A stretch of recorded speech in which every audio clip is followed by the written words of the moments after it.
Fuck what my parents think. And I know that sounds insane. Like people go, oh, Luke, you're disrespectful to your parents. Yeah. Brother, your parents won't feel disrespected when you retire them, sit them in a nice little Ferrari in Monaco with the entire family gathered around the table overlooking the coast, and all your parents are happy there sipping their nice little Italian wine, seeing all the grandchildren running around. You won't hear them You're not going to question. You won't hear them bitching and complaining at that point. But what you're going to have to go through is a season of echo chamber of negativity. You can't do this. You shouldn't do this. You should be worried. Why? Because they've been conditioned. Is that the bot language? Can you talk about bot versus glitch? Because a lot of people don't understand. So the bot is somebody that runs on autopilot. It's somebody that runs on a script. A script that's been programmed. So a lot of people, they run on autopilot. They wake up, they clock in. They work, they eat lunch. They scroll, they clock in again. They go to work, they watch Netflix, they go to bed. Yep. That's the cycle. That's the autopilot cycle that they live in. Sure. A glitch is somebody that breaks out of that cycle and that forges their own system, right? So they no longer live by the rules of the system, but they're an anomaly. They're a glitch. They operate within it, but they're not bound to the rules of it. Sure. And when you operate in this way, you begin to realize that the bot advice is not going to cut it for a successful life. That's why people validate and love the US dollar. They validate and they love fiat currency. And they validate and love the current economic foundation that we live in, because it's all scripts. They don't even understand what money is.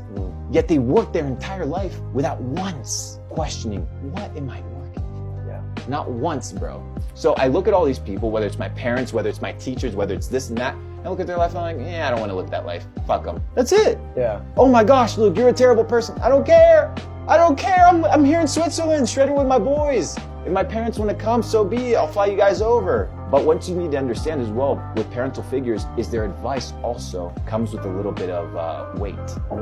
And the weight is the title that is attached to the advice. So many times you'll get advice like X, Y, and Z because I'm your father and I know what's best for you, or because I know you better than anybody else. No. God knows me better than anybody else, and I know myself better than anybody else. So why would I be listening to your advice if I can even listen to my own?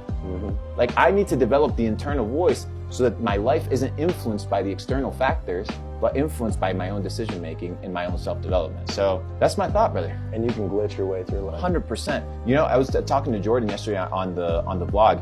He was like, if you were to give a piece of advice to somebody who was 18, just starting off, and they wanted to go from 0 to the top of the mountain, what would you tell them? I said, take the gondola. Motherfuckers want to out here climb, set their own new trail, blaze through, and be like, dude, I earned climbing to the top of the mountain. Fuck that, bro. Give me the gondola, dude. Let me go to the top chilling. They print money, bro.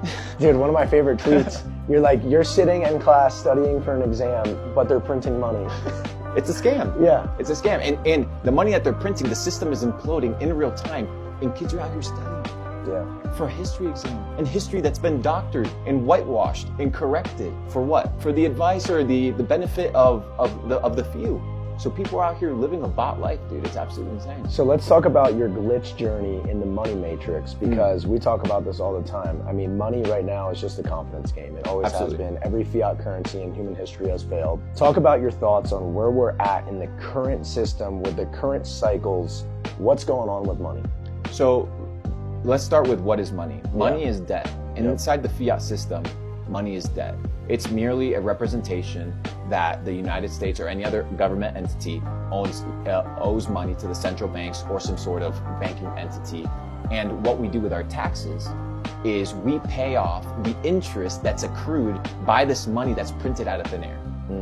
This happens through fractional reserve banking, fractional reserve lending, and it's absolutely disgusting. Why? Because there's more fake money in circulation than actual deposits or even cash.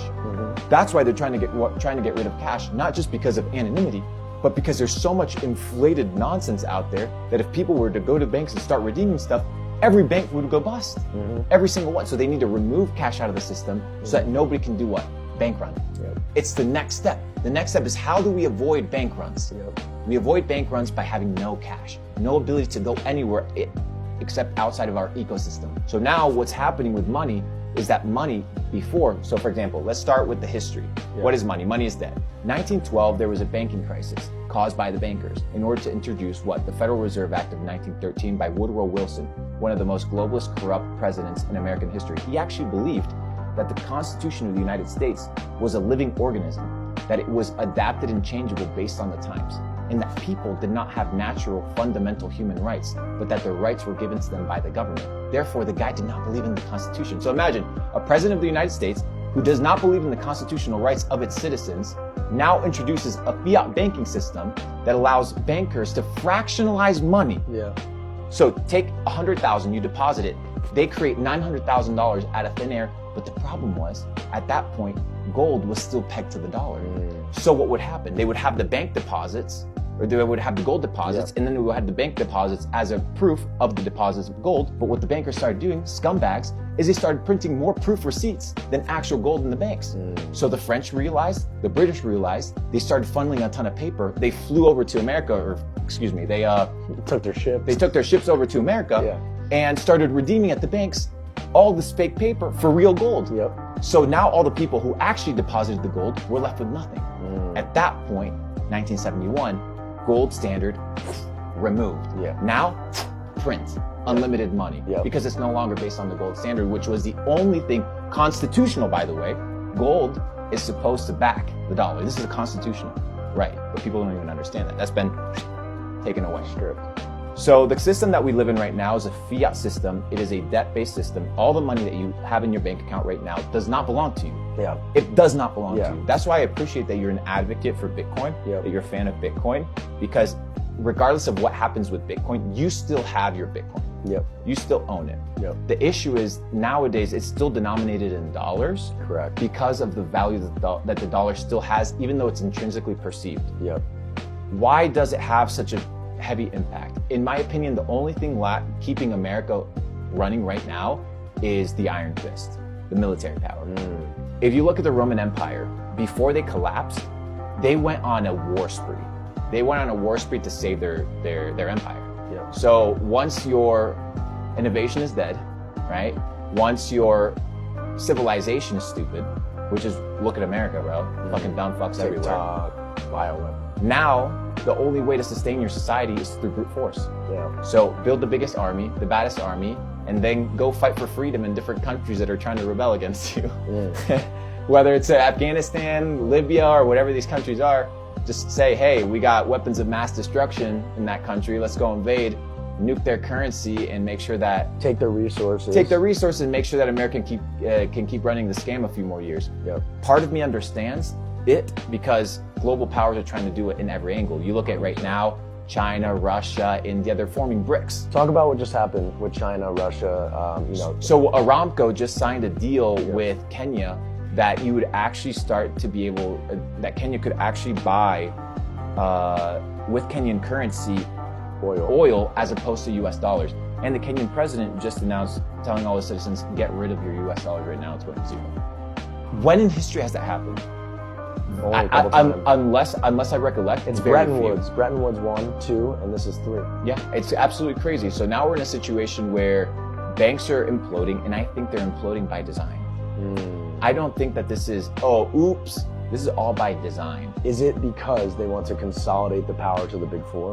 I don't know if just the big four. I don't think that's enough. I think that there needs to be more banks, but they definitely want to they want to take away the small amount of confidence that has been built inside of crypto. Because there is confidence and there is momentum and there is movement. They have to kill crypto to introduce CBDCs, and they have to kill cash. 100%. So what do they have to do? They have to introduce systems that show that the current ecosystem is unsafe. So crypto, unsafe. Let's introduce a Trojan horse like Sam Bankman-Fried, fund his ass, get him propped up, get the little vegan autistic kid to run the show, make it look good, altruistic as fuck, and then we'll just scam. And we'll just run it that way. And dude, if you don't think the CIA is out here running psyops on crypto in order to destabilize it, you're wrong. It's absolutely happening. But it's not only happening in the crypto land, it's also happening in every other global currency that is trying to compete with the United States. But we also have to understand it from this side of the aisle. Think about all the guys that are worth tens of billions of dollars secretly inside of America that need to preserve and conserve their wealth, and most of their wealth is in dollars. These guys are going to go to war for their money. 100%. They're going to go to war for their purchasing power. So what you're seeing right now is you're seeing the big dogs move, and we are just witnessing it.